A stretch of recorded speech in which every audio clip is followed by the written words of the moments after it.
mana kita akan bersama dengan seorang pakar berkenaan dengan cybersecurity, di mana cybersecurity Malaysia had reported a total of 5,917 cybersecurity incidents in 2023. 3,705 of those cases were related to frauds, while 862 cases were linked to intrusion and intrusion attempts. While we are seeing more digital maturity with Malaysia climbing the banks of AI readiness, the cyber threat landscape is also changing as cybercriminals too are upgrading their arsenal with emerging AI tools like WormGPT. So joining us this morning to shed some lights into the issue is Gigamon's Chief Executive Officer, Shane Buckley. Good morning, Shane. Good morning, Nagara. How are you? Amazing. First off, can you start off with by sharing a little bit about what hybrid cloud is and how it affects enterprises who are making that shift into hybrid cloud computing? Sure, happy to do so. Hybrid cloud is often considered an infrastructure approach that combines public cloud, private cloud, and on-premise infrastructure to run diverse networks and workloads wherever the combination of operational ease, cost, agility, and security is best for the organization. You know, Nabila, over 92% of large enterprises around the world have already adopted hybrid cloud, which brings a range of benefits such as burst capacity and speed to stand up new workloads. However, this shift also brings many challenges, first of which is cost. It includes greater costs from duplicated and fragmented security and monitoring. Number two, management complexity from modern and legacy workloads, all running on diverse infrastructure. And number three, security. With a greater attack surface, that often means the fact that the application workloads are going from the physical data center now into co-locations and across public cloud infrastructure. And that includes all the internet accessible services, modern application program interface behaviors, IoT systems, and a lot more. Shane, before we go to the next question, can you share how is the adoption rate in enterprises globally right now?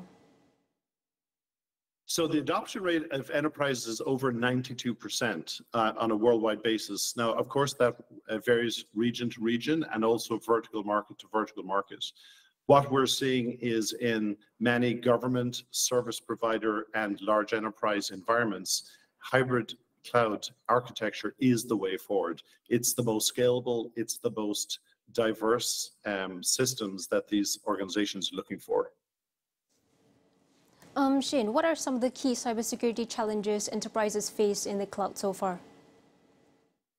Well, it's well recognized that cybersecurity is a challenge in the cloud. Over 83% of security and IT leaders in a recent Gigamon report, they cite cloud complexity as their increasing cyber risk. Now, I understand the cloud-first approach is still very much a focus for the Malaysian government under the My Digital Initiative and the newly formed Digital Ministry, which is there to drive the country's digital economy. In addition, the regulatory requirements from the Malaysia Cybersecurity Bill of 2024, Article 854, is aimed to enhance the nation's cybersecurity posture against threats. It mandates that entities within the National Critical Information Infrastructure, or NCII, will need to report if cybersecurity incidents has occurred and to ensure it is remediated. However, in our recent 2024 Hybrid Cloud Security Report at Gigamon, an annual survey of over 1,000 security and IT leaders across Australia, France, Germany, Singapore, UK, and the USA, these results showed that organizations continue to struggle with detecting breaches due to the increasing cloud complexity and much more sophisticated threat actors. 65% of respondents believe that existing security tools cannot effectively detect breaches. And 69% of them struggle to gain visibility into encrypted traffic to detect these vulnerabilities across their networks. And what's even more compelling is these threat actors are using encrypted traffic themselves to hide in plain sight of these large networks.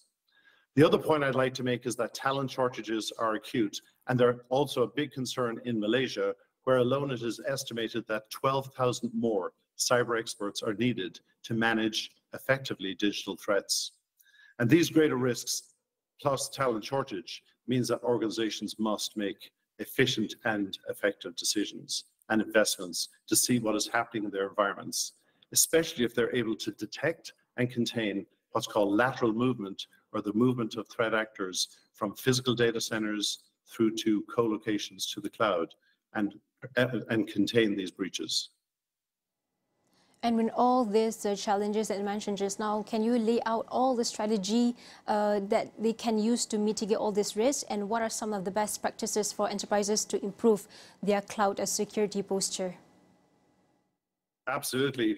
Well, I would say in addition to the basics of modernizing access via multi-factor authentication and properly securing endpoints, the best practice for hybrid cloud requires a foundation of visibility to see what is really happening in this environment, i.e. what are the communications and what's happening with data in motion. Now, observing all communications can be done from the network consistently and completely across public clouds, private clouds, and on-premise infrastructure. In the industry, we often refer to this as deep observability. And how can AI machine learning help enterprises address all these cloud security challenges? That's a great question.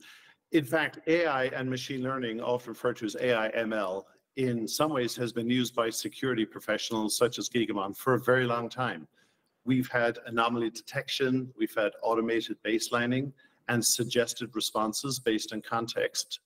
Now, generative AI and large language models, they're changing the look and feel of cyber tools, but the underlying insight is no better than the intelligence that feeds these models. AI ML tools are only as strong as the data from which they learn. For example, without analyzing plain text data, AI tools won't identify what's referred to as a zero-day or even well-known attacks that are hiding in encrypted malware. On the other side, AI ML is accelerating the speed in which attackers can generate and adapt to these attacks. There really is no choice but to arm AI ML cybersecurity with the right intelligence to fight back. And that's on how AI's role in this mix, or all these challenges I mentioned earlier. But how about the threats of AI and in the whole ecosystem of cybersecurity? What's your opinion on that? That's a great question. So AI ML clearly has a number of use cases across the infrastructure. For security, though, there is a big challenge because, as I mentioned before, AI and ML techniques have been used by security organizations for a very long time. One of the big challenges for security professionals is to ensure we don't have a false negative, and that is where the AI ML engine believes that a threat is not a threat, and indeed it lets it through to the organization. And so security professionals need to be very careful to ensure that they're using existing cloud techniques and security techniques in addition to some of these newer tools. In many ways where AI ML becomes very valuable is in reducing the number of incidents that the security operations center sees. So some of these tools can reduce the number of incidents by over 50%. And when you consider many of these large organizations get tens of thousands or even hundreds of thousands of events a day, that actually is a significant advantage to the organization.